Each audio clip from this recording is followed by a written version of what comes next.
V Ashokan? അത് ഞാനല്ല, അതാണ് അയാളെ വീട്.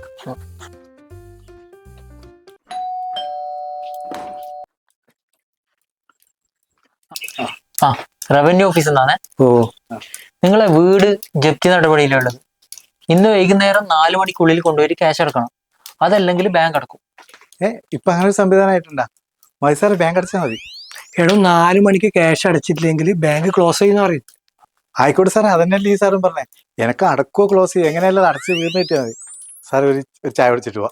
ചായ എടുക്കട്ടെ? സാർ ഇയാളെന്ത് ഇങ്ങനെ? അതന്നെ പറയും. നമ്മൾ പറഞ്ഞത് ഇയാൾക്ക് മനസ്സിലായിട്ടാണ് തോന്നുന്നത്. നമുക്ക് ബാങ്ക് പൂട്ടും എന്ന് പറഞ്ഞാലും. ഇത് രണ്ടും പറഞ്ഞിട്ട് മനസ്സിലാത്ത ഇയാളോട് ബാങ്ക് പൂട്ടും തൊട്ടേനി എന്താ മനസ്സിലാക്കാനുള്ളത്? സാറ് നമ്മൾ പറഞ്ഞതിൽ എന്തോ ഗ്രാമർ മിസ്റ്റേക്ക് ഉണ്ട്. ഇപ്പൊ ഉദാഹരണത്തിന് പാമ്പ് കടിച്ചു, ഒരാളെ പാമ്പ് കടിച്ചു എന്നല്ല അർത്ഥം.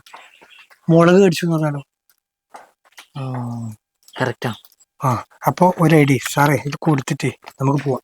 വേണ്ട വേണ്ട വേണ്ട, ഇനി നാണം കെടാൻ കഴിയില്ല. ഇനി പറഞ്ഞു പഠിച്ചിട്ട് പിന്നെ വരാം. അതെയാ? ആ.